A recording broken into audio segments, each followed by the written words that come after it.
Maestro Toscanini. Ben, he was very strong man, I'm telling you. In my opinion, if Toscanini was training hard, he could be a very good wrestler at this frame, and the weight. I bet anything that Toscanini could be a champ. The voice you have just heard was that of wrestling champion Antonino Rocca, our intermission guest on Toscanini, the man behind the legend.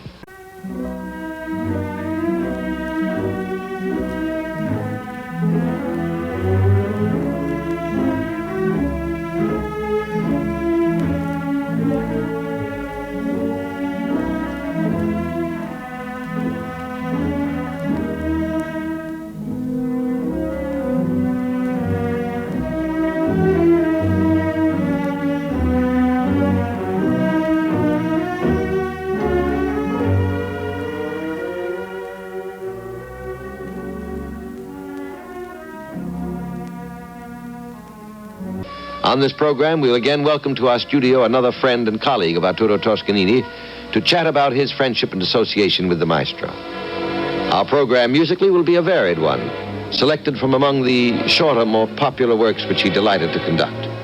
And our intermission guest will be a very special friend of Toscanini's, Antonino Rocca. Our concert begins with the overture Il Signor Bruschino of Rossini. Maestro Toscanini programmed many of Rossini's overtures for his broadcasts, the William Tell, Semiramide, the Barber of Seville, to name a few, and always seemed to bring a new dimension to these familiar and popular scores. And always, at least according to legend, Maestro came to rehearsals with a sort of special emphasis saved up to make sure that one of his favorite composers, Rossini, was given the very best. Recently, we talked with Misha Mishakov, the concertmaster of the NBC Symphony. And when the subject got around to Rossini, Misha had this to say. He was particular about Rossini. When we played Rossini overtures, we had to watch out. And to illustrate graphically what he meant, Ancora dalla lettera A. I am not happy at all for intonation. I speak to everybody. Oh, good orchestra, oh, bad orchestra, it's always the same piece. Always. Help me. With this first-hand evidence in the words of Arturo Toscanini himself at a Rossini rehearsal, we think we'll have to agree with Misha Mishakov, who sums it all up with... The first rehearsals, when he conducted that kind of music, we had to watch out. And with this as prelude to a finished performance, let's turn now to the recording itself, as we hear Arturo Toscanini conduct the NBC Symphony Orchestra in the overture Il Signor Bruschino of Rossini.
The overture to Rossini's Il Signor Bruschino.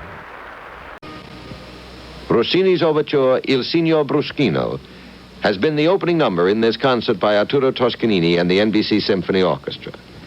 Our concert continues as we hear the Carmen Suite No. 1 by Bizet.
Music from the opera Carmen, the first suite by Bizet, performed by the NBC Symphony Orchestra under the baton of Arturo Toscanini.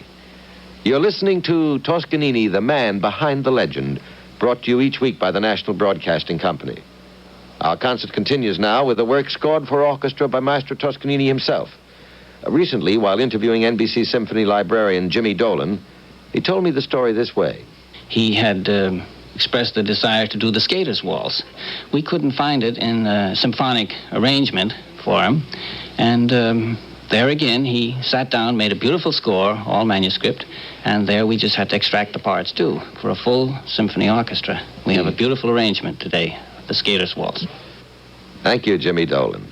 Let's hear that very same score now. Arturo Toscanini's own arrangement of the Skater's Waltz of Waldteufel. Here is one of the most famous waltzes of Emil Waldteufel, Alsatian rival of the Viennese Strausses, the Skater's Waltz.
The audience is applauding warmly the performance of Emil Waldteufel's Skater's Waltz, performed by Arturo Toscanini and the NBC Symphony Orchestra in this special war bond concert.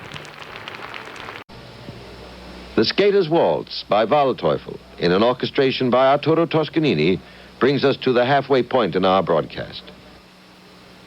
It's intermission time now, and as is our custom, we take time out to learn more about the man behind the legend, Arturo Toscanini, as we talk with his friends and colleagues. Tonight, our guest is a man who bridged the gap between the wrestling ring and Riverdale, New York, by way of a television set, Antonino Rocca. Antonino, I know that Maestro loved to watch wrestling on TV, but how did your personal friendship with him come about? You're a leader in your own field of wrestling, but I can't think of anything more different than wrestling and Beethoven. How did you meet him? I recall then he was very close with Remo Bolognini, you know, our dear friend. Oh, yes, the member of violin Yes. section of the orchestra. And he used to ask, he said, Remo, I say, you know this fellow Rocca? He said, sí, maestro, I know him, yeah. Finally, one day, Remo Bolognini come out through a booking office here in New York. He said, Antonino, will you please maybe come up and shake hands with the maestro Arturo Toscanini? That was a big shocking situation with myself. I said, Arturo Toscanini, my golly, I will be just delighted to do that. So, Bolognini says, will you shake hands with Maestro? Maestro, I said, my golly, Remo, that will be the dream of my life. I will, now, in 24 hours, in 2 seconds, whatever you mention, I will be there. Right. What is it, Antonino? Next week, you're gonna get a big rehearsal here in the Carnegie Hall. So I went over there in the afternoon, and 5 minutes later, this little fellow with a little mustache come up. Ben, you know, I fought about 1,500 men in the ring, but at that moment, my leg, they start to shake because I was impressed, or maybe I was afraid, or I don't know why. But finally, the maestro come out and said, Antonino, how are you? He stood about 10 seconds, looked through my eyes. That was a very peculiar thing. Through my eyes. And then I confess to you, I saw 2 diamonds full of a magnetic feeling. It's Antonino, where do you come from? That was the turning point of the situation. Where do I you say, come from? Maestro, I come from Treviso. He shook his head and said, Tu sei Italiano, Italian, and he embraced me, Ben, and he was with a tear in his eyes. I'll never forget. That was the payoff of my life, I believe. Maestro Toscanini. And then you saw Maestro many times? Yes, Ben Latza Sunday used to call me and take a walk with him. He was talking about, and he lived with me in a wrestling ring. That's a very amazing, Ben. Then I touched that point. When he said, when he wrestled, he throw everybody out of the room. And the butler who was working with him, he said, Antonino, His when butler the maestro... at the home in Riverdale. Yes, in Riverdale. He got a special set, And when you wrestle, he wrestled with you. And he perspired like you.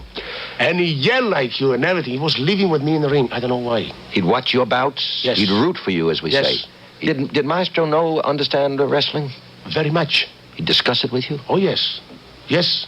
You know, you'll be surprised. Maestro Toscanini, way back, he was telling me a story about how he was even born, you know. He's the son of a captain of Garibaldi. He was in the army of Garibaldi when they invaded Sicily, you know. His father was? Yes. Yes.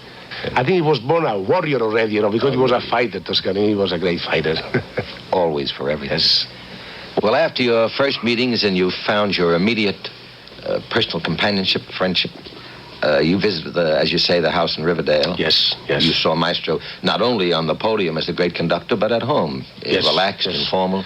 You talked about wrestling? Yes, very much. What did you do? What would be a typical visit when you'd go to see him? Well, he used to have, I remember, a beautiful piano with a picture of Verdi in front of him in Catalani. And I don't want to push him very hard in the question of music. However, I believe, you know, the maestro, his heart was with Verdi. He was very close to Verdi. He was very serious about this modern rhythm. By the way, he used a very heavy word with some of this new system of rhythm, you know. And I was lucky that, was no wire or no microphone around.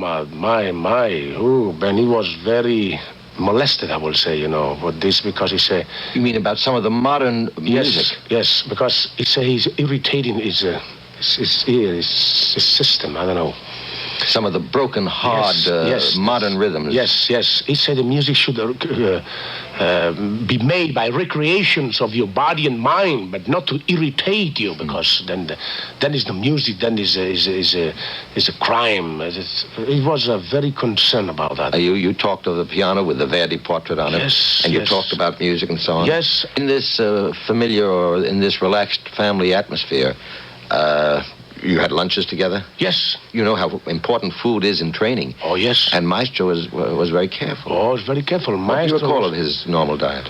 Well, he know, I don't know, but Maestro sometime, he was asking me what could be a very productive food for a great performance. And I told him, Maestro, first of all, is your mind.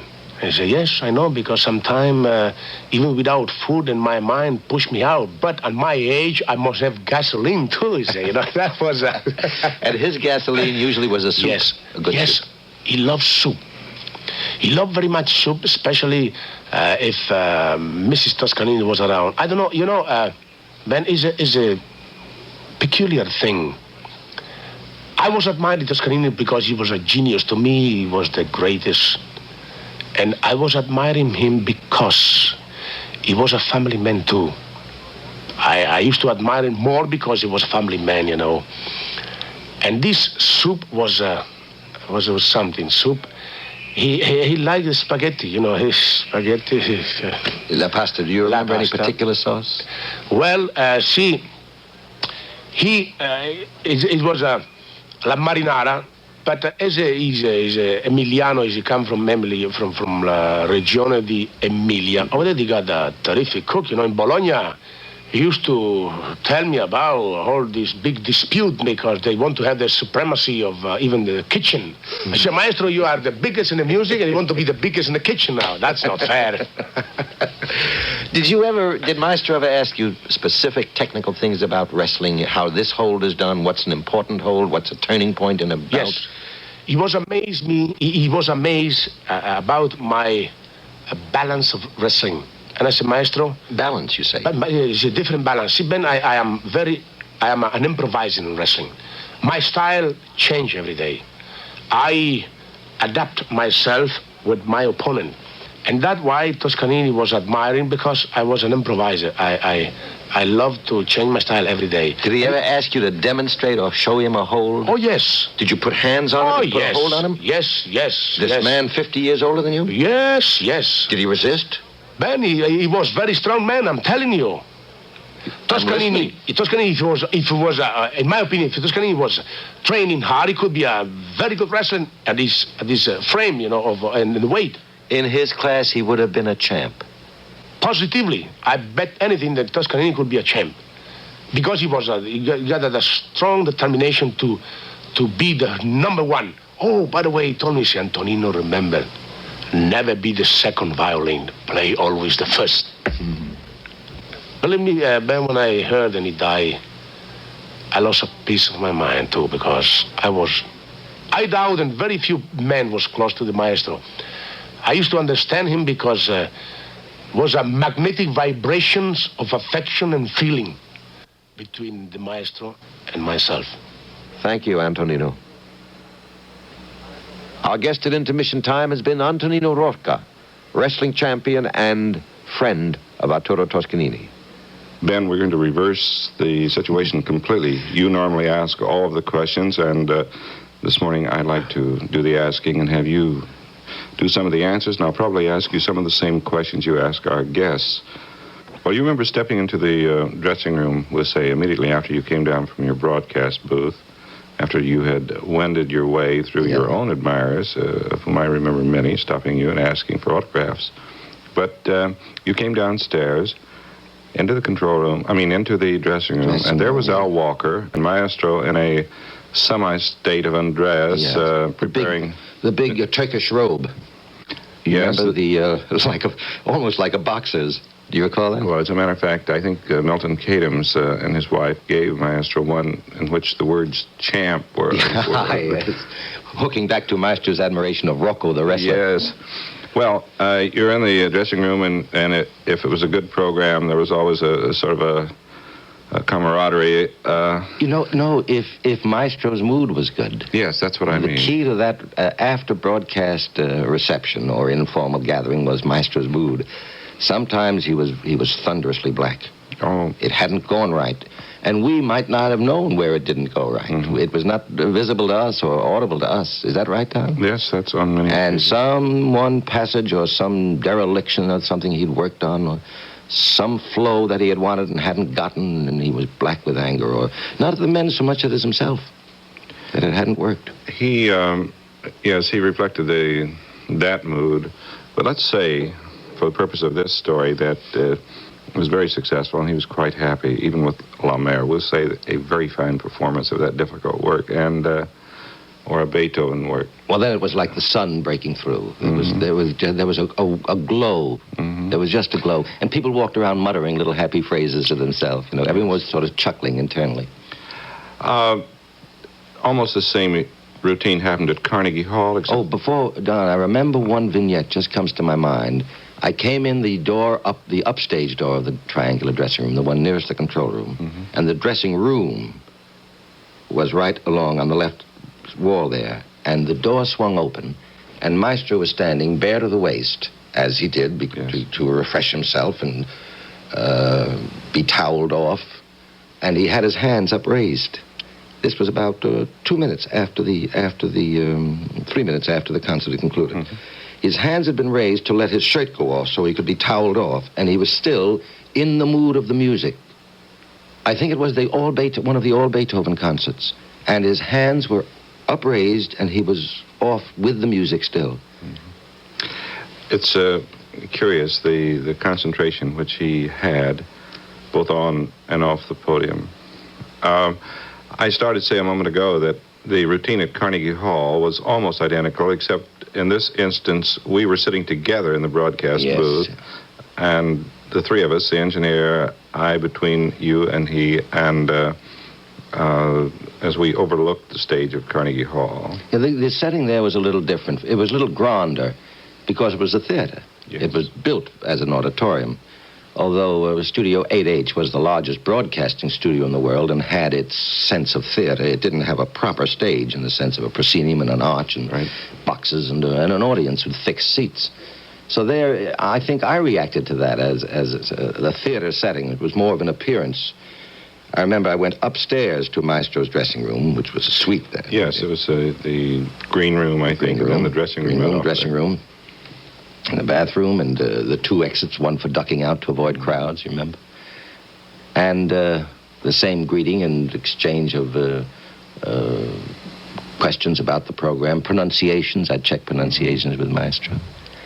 Then down the stairs, half a flight into the control room to talk to you, get last minute check with you, and then down another half flight. Then I'd always square off and straighten my tie and go out and greet the audience, front and center stage, and the boxes, and a whole feeling of a theater presentation. Back into my control room, and there we had a vantage point. We were up high, and we could look right down on the stage, and we could see Maestro as he came out. He was standing behind stage. How did he got a signal when to go on? Well, I was down with him in that. Oh, yes, that's I went to the dressing room and walked down the steps with him, or Walter or Mr. Shotsanoff brought him down, and we waited in the wings. And there was a clock there, which, by the way, always intrigued Maestro. And he used to watch this clock, and I would say, Maestro, about 30 seconds. And he would start ticking them off one by one. To see whether the clock was moderato or allegro. Yes, and sometimes he counted. I remember one instant, I said, 30 seconds, Maestro, before he went out, calculating what you had left to say, the applause and so forth. Yes. He started counting to 30, and when he finished that, he marched. Venti due, 23, and so forth, out up to Trenta. Out he went, and it wasn't. That's right. I think I had to anticipate that, too. Sometimes I couldn't see his first 2 or 3 steps, and he'd pop out. You couldn't. And I had to adjust my words to that. Applause greeting was about the first indication. There was always this huge traffic jam. As you remember, the orchestra having to come up the same steps or going down the same steps. Yes. It always seemed to me as if we were standing on the bridge of a ship, just getting ready for a voyage into an hours unknown. Yeah. Our concert continues now as we hear the NBC Symphony Orchestra play the Moto Perpetuo of Paganini.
The Moto perpetuo, perpetual motion of Paganini, with Arturo Toscanini conducting the NBC Symphony Orchestra.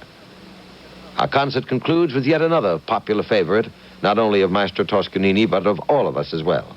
The Invitation to the Dance of Carl Maria von Weber.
Arturo Toscanini and the NBC Symphony Orchestra have performed the Invitation to the Dance by Van Weber.